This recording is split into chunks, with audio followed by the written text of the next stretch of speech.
Hello students, my name is Rohit Painuly and I am from ICT Virtual Classroom Dehradun. कैसे हैं आप सभी? मेरे ख्याल से अच्छे होंगे। हम बात कर रहे हैं क्लास 9th साइंस की और पिछले भाग में आपने पढ़ा था फंडामेंटल यूनिट ऑफ लाइफ के बारे में, है ना? उसी को समझेंगे। उसी को समझने के लिए चलते हैं स्मार्ट बोर्ड की तरफ।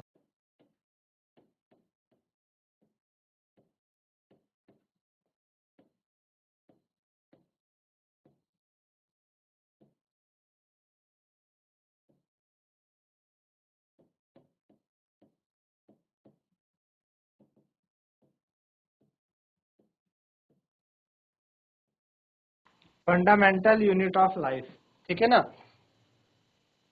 तो आप अभी तक आपने पढ़ा है कि जो ये है सेल है ना?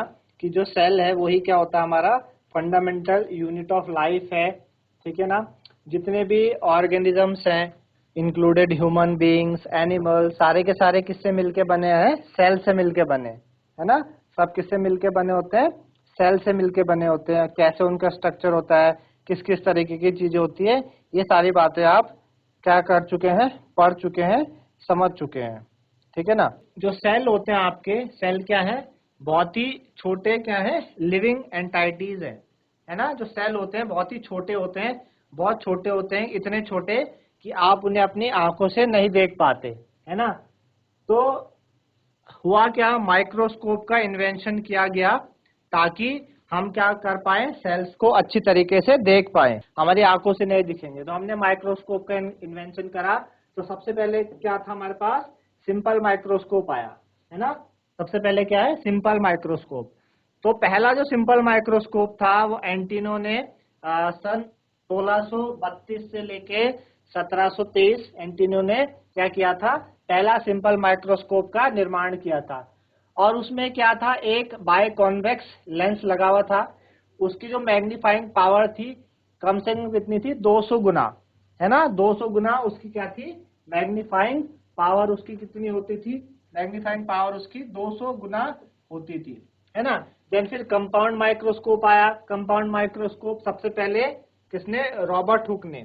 1635 से लेकर 1703 के बीच में रॉबर्ट हुक ने क्या किया था? माइक्रोस्कोप बताया था। इस उन्होंने डेवलप किया था कंपाउंड माइक्रोस्कोप। तो कंपाउंड माइक्रोस्कोप किसने किया था बच्चों? रॉबर्ट हुक थे जिन्होंने कंपाउंड माइक्रोस्कोप का निर्माण किया था। और इन्होंने कंपाउंड माइक्रोस्कोप डेवलप करा दो लेंस का इस्तेमाल करके, ताकि वो और अच्छे से क्या कर पाए? सेल को देख पाए। उन्होंने क्या कर दिया? जो मैग्नीफाइंग पावर थी उसको क्या कर दिया? बढ़ा दिया, है ना? तो सबसे पहले रॉबर्ट हुक ने क्या करा था? उन्होंने जो पेड़ होता है, पेड़ की जो छाल होती है, उस छाल को क्या करा? उस माइक्रोस्कोप के अंदर देखा और उन्हें क्या समझ आया? उन्हें छोटे बॉक्स जैसे कंपार्टमेंट दिखे, है ना? जिसे उन्होंने क्या किया? सेल का नाम दिया। तो आप यहाँ डायग्राम में देख पा रहे होंगे, ये आपके पास क्या है? Thin slice of cork. Cork क्या कहते हैं? जो पेड़ की छाल होती है उसे कहते हैं। तो इन्होंने थिन स्लाइस ऑफ कॉर्क को देखा माइक्रोस्कोप के अंदर और उन्होंने देखा कि भाई सेल का स्ट्रक्चर कुछ, उन्होंने इसको नाम दिया सेल और कहा सेल का स्ट्रक्चर कुछ इस जैसा हो सकता है ना? तो ये देख पा रहे हैं माइक्रोस्कोप इन्होंने कंस्ट्रक्ट किया था रॉबर्ट हुक ने और इस तरीके से उन्होंने क्या किया? सेल को देखा, ठीक है? इतना समझ आएगा आपको, है ना? तो मॉडर्न जो ऑर्डिनरी कंपाउंड माइक्रोस्कोप है ना, वो एक तो डिजाइन में भी काफी बेहतर बना है और उसकी मैग्नीफाइंग पावर 2000 गुना है। पहले आपने ऊपर माइक्रोस्कोप पढ़ा, सिंपल माइक्रोस्कोप आपने देखा था। यहाँ पे हमने बात करी सिंपल माइक्रोस्कोप की, जिसकी मैग्नीफाइंग पावर कितनी थी? 200 गुना। 200 गुना मैग्नीफाइंग पावर थी सिंपल माइक्रोस्कोप की। लेकिन जब आपके पास नया माइक्रोस्कोप डिस्कवर हुआ, है ना, ऑर्डिनरी मॉडर्न जो माइक्रोस्कोप डिस्कवर हुआ, तो वो 200 गुना क्या कर पाता है? देख पाता है। ये वाला माइक्रोस्कोप आप अपनी बायोलॉजी लैब वगैरह में देखेंगे, है ना? आपके जो टीचर है जब आपको लेके जाएंगे लैब में, तो वहां पे आप देखेंगे कि इस तरीके का आपके पास क्या है? माइक्रोस्कोप वहां पे रखा हुआ है ना? ये आपके पास माइक्रोस्कोप है, तो इस तरीके से देखने को मिलता है आपको, ठीक है ना? चलिए आगे बढ़े। इसी तरीके से कई सारे और आपके पास माइक्रोस्कोप आए और जिन्होंने क्या किया था? जिन्होंने हमें बताया। और बेसिकली हम बात करते हैं अभी प्रॉपर्टीज ऑफ लिविंग सेल, है ना। हम बात करेंगे प्रॉपर्टीज ऑफ लिविंग सेल की, कि भाई जो लिविंग सेल है ना, जो लिविंग सेल है उनकी क्या क्या प्रॉपर्टीज होती है, क्या क्या खूबियां होती है, क्या क्या चीजें वो करते हैं। तो जनरली जो सेल है वो इतना छोटा है, जैसे हम पहले भी बात कर चुके हैं, इतना छोटा कि आप अपनी आंखों से उसको नहीं देख पाते। सेल का जो शेप है और साइज है ना, दोनों क्या होता है ऑर्गेनिजम्स के अंदर ही आपको देखने को मिलेगा, और शेप साइज सेल का उसके स्पेसिफिक फंक्शन से रिलेटेड होता है ना। आपके पास क्या है, अलग अलग तरीके के क्या है, सेल है, ठीक है ना। ये आप देख पा रहे हो क्या, रेड ब्लड सेल है ये। तो रेड ब्लड सेल कैसे होते हैं, राउंड और बाय कॉन्केव होते हैं। रेड ब्लड सेल हमारे बॉडी के अंदर रेड ब्लड सेल होते हैं, है ना, रेड ब्लड सेल होते हैं बॉडी के अंदर। इसी तरीके से व्हाइट ब्लड सेल है, आप देख पा रहे हो कि इनका जो शेप है कैसा है ना। एपिथियल सेल्स है आपके पास, ये कैसे होते हैं, लॉन्ग और नैरो होते हैं। ये आपके पास नर्व सेल है ना, नर्व सेल जो हमारी पूरी बॉडी में नर्वस सिस्टम है, न्यूरॉन्स है ना, उसके सेल कैसे होते हैं, ब्रांच्ड होते हैं, लॉन्ग होते हैं। आप देख पा रहे हो ब्रांच, जैसे पेड़ की जो ब्रांच होती है ना, पेड़ की ब्रांच उस जैसे आपको देख पा रहे हैं, और लंबे भी हैं और ब्रांच्ड भी है। तो इसी तरह के आपके पास क्या है, कई सारे सेल। तो हमने ऊपर क्या बात करी कि जो सेल का शेप और साइज है वो किस पे डिपेंड करता है, कि जिस तरीके का वो फंक्शन परफॉर्म करेगा, है ना।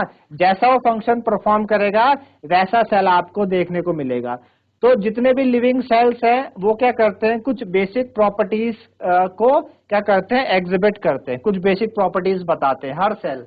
जैसे कि कोई क्या करेंगे, रेस्पायरेशन में मदद करता है ना, कोई बॉडी की ग्रोथ में मदद करते हैं, कोई बॉडी की मेटाबॉलिज्म में मदद करते हैं। मेटाबॉलिज्म मतलब कि हमारी बॉडी का मेटाबॉलिज्म, आप जो खाना खाते हैं वो कैसे एब्जॉर्ब होता है और किस तरीके से वो पूरी बॉडी बिल्डिंग में मदद करता है ना। तो ये आप देख पा रहे होंगे कि आपके पास अलग अलग तरीके के सेल्स हैं जिनके पास डिफरेंट शेप और साइज होता है, ठीक है ना। तो आपको समझ आया क्यों जो सेल का शेप होता है वो अलग अलग है।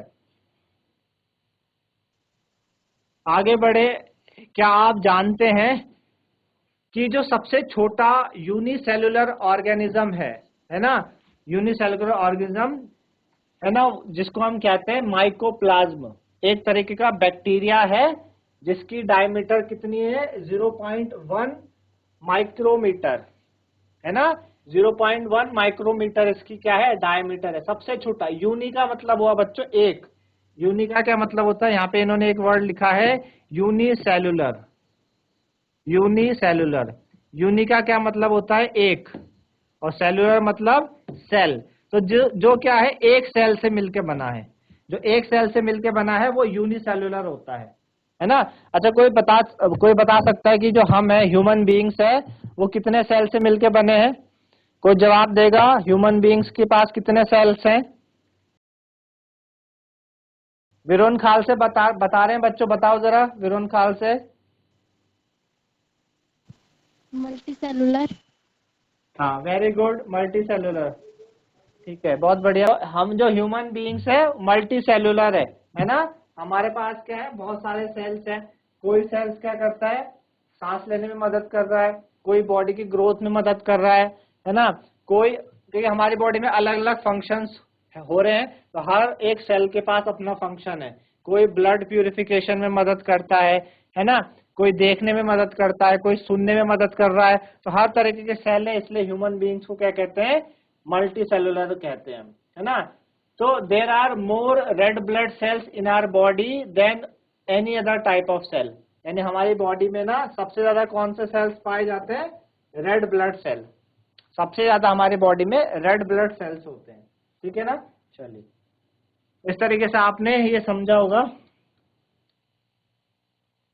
अब बात करते हैं क्लासिफिकेशन ऑफ सेल, है ना, क्लासिफिकेशन ऑफ सेल, कि सेल कितने भागों में हम आप बताते हैं। तो सेल आपके दो तरीके से होते हैं, एक यूनिसेलुलर सेल होते हैं और एक मल्टी सेलुलर। यूनिसेलुलर का मतलब जैसे अभी मैंने बताया, जो एक सेल से मिलकर बना है। मल्टी सेलुलर जैसे आपने अभी जवाब दिया था, मल्टी मतलब जो कई ज्यादा, बहुत सारे सेल से मिलकर बनता है, उन्हें हम क्या कहते हैं, मल्टी सेलुलर। तो यूनिसेलुलर जो ऑर्गेनिजम्स हो गए वो कौन से होंगे, जैसे अमीबा हो गया, है ना। अमीबा आपका यूनिसेलुलर है, एक सेल से मिलके बना है ना। ईस्ट जो है वो भी यूनिसेलुलर है, वो भी एक सेल से मिलके बना है, ठीक है ना। लेकिन और ऑर्गेनिजम्स जो एक से ज्यादा सेल से मिलके बनते हैं उन्हें हम मल्टी सेलुलर कहते हैं। जैसे कि अभी हमने बात करी, ह्यूमंस हो गए, प्लांट्स हो गए, एनिमल्स हो गए, ये सारे के सारे क्या है, ये मल्टी सेलुलर ऑर्गेनिजम्स है ना। तो मल्टी सेलुलर ऑर्गेनिजम्स क्या करते हैं, अलग अलग तरीके के वो टास्क करते हैं, ठीक है ना। कोई कुछ काम कर रहा है, कोई कुछ काम कर रहा है, और ये सारे के सारे ऑर्गेनिज्म क्या करते हैं, एडेप्टिबिलिटी को कर लेते हैं कि भाई किस तरीके से उनको क्या करना होता है, सरवाइव करना होता है, ठीक है ना। तो मल्टी सेलुलर ऑर्गेनिजम्स में जो डेड सेल होते हैं, डेड सेल वो बहुत ही क्या करते हैं, एक बहुत ही अच्छी भूमिका निभाते हैं। जैसे कि जो डेड एपिडर्मल सेल होते हैं एनिमल में, वो हमारी स्किन को क्या करते हैं, प्रोटेक्ट द अंडरलाइंग सेल्स, है ना। वो क्या करते हैं, dead epidermal cell in animal skin protect the underlying cell. जो सेल मर जाते हैं वो अंडरलाइंग सेल्स को क्या करते हैं, बचा के रखते हैं। तो डेड सेल क्या है, एक बहुत ही इंपॉर्टेंट रोल प्ले कर रहे हैं, है ना, हमारे बॉडी के अंदर, ठीक है ना। आई बात समझ में। चलिए, तो ये बात हुई आपके पास मल्टी सेलुलर ऑर्गेनिजम्स के बारे में।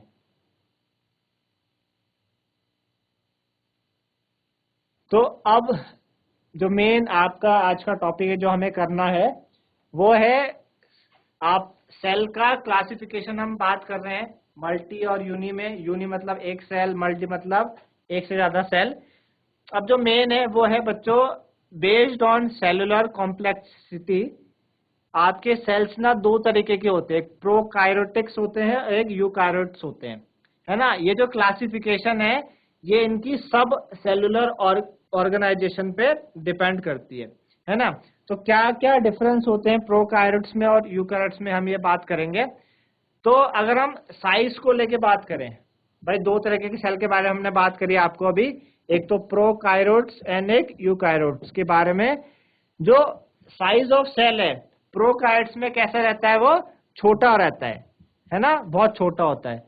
लेकिन यूकार्योट्स में जो सेल है वो साइज में वेरी करते हैं, है ना, वेरी कम ज्यादा होते हैं। जनरली वो क्या होते हैं, बड़े होते हैं प्रोकार्योट्स के मुकाबले। तो पहला तो ये है कि यूकार्योट्स में सेल क्या होते हैं, जब लंबे होते हैं, प्रोकार्योट्स में क्या होते हैं, छोटे होते हैं। न्यूक्लियस की बात करें तो आपके पास कोई भी न्यूक्लियस वहां पे प्रेजेंट नहीं होता, ठीक है ना। प्रोकार्योट्स में न्यूक्लियस प्रेजेंट नहीं होता, है ना। अच्छा, यूकार्योट्स की बात करें तो वहां पे एक वेल डिफाइंड न्यूक्लियस है और उस न्यूक्लियस की न्यूक्लियर मेम्ब्रेन भी होती है, ठीक है ना। अब इसके पास तो न्यूक्लियस है नहीं, प्रोकार्योट्स के पास तो है नहीं, लेकिन यूकार्योट्स के पास क्या है, न्यूक्लियस है और साथ ही साथ न्यूक्लियर मेम्ब्रेन भी है। अब हम बात करें मेम्ब्रेन एनक्लोज्ड ऑर्गेनल्स की, है ना। अगर हम ऑर्गेनल्स की बात करें तो प्रोकार्योट्स में क्या होते हैं, organelles having a membrane around them, है ना। ऐसे ऑर्गेनल्स जिनके पास क्या होती है, बाहर से एक बाउंड्री होती है, उन्हें हम क्या कहते हैं, ऑर्गेनल्स, मेम्ब्रेन इनक्लोज्ड ऑर्गेनल्स कहते हैं। जैसे कि आपके पास माइट्रोकॉन्ड्रिया हो गया या प्लास्टिड्स हो गए, ये सारे के सारे एब्सेंट होते हैं। किसमें, प्रोकार्योट्स में माइटोकॉन्ड्रिया, प्लास्टिड सारे सारे एब्सेंट है। लेकिन यूकार्योट्स में क्या आते हैं, मेम्ब्रेन इनक्लोज्ड ऑर्गेनल्स आपके प्रेजेंट होंगे। मेम्ब्रेन इनक्लोज्ड आप समझ रहे हो, ऐसे ऑर्गेनल्स जिनके बाहर से क्या हो, एक बाउंड्री हो, उन्हें हम मेम्ब्रेन इनक्लोज्ड कहते हैं। तो प्रोकार्योट्स में क्या होता है, प्रोकार्योट्स में वो एब्सेंट होते हैं, ठीक है ना, जबकि यूकार्योट्स में क्या रहते हैं, वो प्रेजेंट होते हैं। अगर सेल वॉल की बात करें तो सेल वॉल आपकी प्रेजेंट होती है किसमें, प्रोकार्योट्स में, है ना। अच्छा, और इधर की बात करें तो सेल वॉल आपकी प्रेजेंट होती है प्लांट सेल में, और उसके अंदर सेल्यूलोज होते हैं, किसमें, यूकार्योट्स में। अगर आप जेनेटिक मटेरियल की बात करें तो जेनेटिक मटेरियल आपका, जो जेनेटिक मटेरियल होता है वो आपका कैसे रहता है, प्रेजेंट होता है एज न्यूक्लियोसाइड के फॉर्म में, है ना। उसे प्रॉपरली एक डिफाइंड न्यूक्लियस होता है और वो अब्सेंट पाया जाएगा। जबकि जो जेनेटिक मटेरियल होता है किसके अंदर, यूकैरियोट्स में, इनसाइड द सेल वॉल, वो क्या रहता है, एक वेल डिफाइंड न्यूक्लियस के अंदर होगा। जेनेटिक मटेरियल यूकैरियोट्स में क्या रहेगा, एक वेल डिफाइंड न्यूक्लियस के अंदर पाया जाएगा, लेकिन प्रोकैरियोट्स में वो वेल डिफाइंड न्यूक्लियस के अंदर नहीं मौजूद होता है ना। तो ये वाला जो आप है इसको आप नोट डाउन करें, इसको प्रोकैरियोट्स और यूकैरियोट्स के बीच का जो डिफरेंस है।